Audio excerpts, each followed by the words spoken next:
زیاته مننه. زما تعلق بیسیکلی د افردیر سره برول سره دی او د میډیا په باره کې زما خو مخکې به ما چې کوم کار کاو د مقاولاتو کار کاو نو هغې کې د میډیا ضرورت نه و، خو کله چې زه بزنس ته راووتم نو بزنس بیا یو داسې چیز دی چې دې کې تا سره میډیا د سی نو لکه بیا ورته ډېر زیات کامیاب یې. خپل بزنس چې کم دی نو هغه بیا ته په میډیا باندې پروموټ کړې. نو دا غزګینه زما د میډیا څخه شوق پیدا شو. بیا حیات بایی چې زمونږ مشر دی هغه دې کې ماله ډېر زیات سپورټ راکړی، د هغه هم شکریا ادا کوم چې څومره میډیا کې زما څومره سپورټ دی نو د حیات بایی کړی. نو دې کې خو زمونږ خو اول موږ خپلو کې پلانینګ کوو که نه، ځکه موږ چې کم ټیم یو د میډیا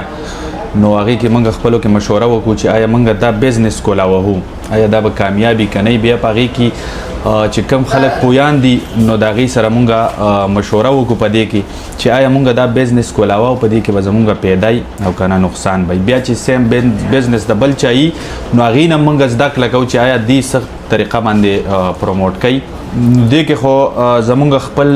ټیم خپل ملګري چې موږ کله مشوره وکړو نو هغې خپلو کې چې څونه پیسې په هغه تعداد باندې پیسې راوالو چې کله موږ انویسټمنټ وکړو روزګار زموږ چالو شو الحمدلله بیا ترې دغه کېږي.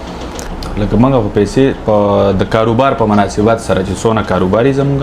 په هغه طریقه باندې موږ انویسټمنټ کوو. نو زه به دا ووایم چې د میډیا اهمیت ډېر زیات دی، خو چې په ښه طریقه باندې میډیا استعمال شي،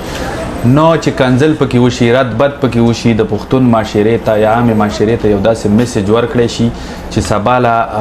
کشر کول چې کم دی چې هغه هم په غلطه لار روان نه شي. د بزنس سره سره په میډیا باندې داسې خبرې داسې کنټینټ چلول غواړي چې د هغې نه خلک ښه میسج والي، نه چې غلط دی وایي. د هغې دپاره خو سمپل پیغام زما دا دی چې هغې د زده کړه وکړي د هغه خلکو نه چې څوک کامیابي او بیا د میډیا په ترو باندې څوک کامیاب شوي نو د هغې نه دې زده کړه وشي. چې د هغې نه دې زده کړه وکړي نو دوی به مارکیټینګ بیا ښه کوي، د دې بزنس چې کوم دی هغه بیا په ښه طریقه باندې پروموټ کیږي. که دې چېرته نیګیټیو سوچ کوي او هغه طریقه باندې میډیا استعمالوي نو د هغې بزنس هم نشي کامیابېدی او هغې هم نشي کامیابېدی.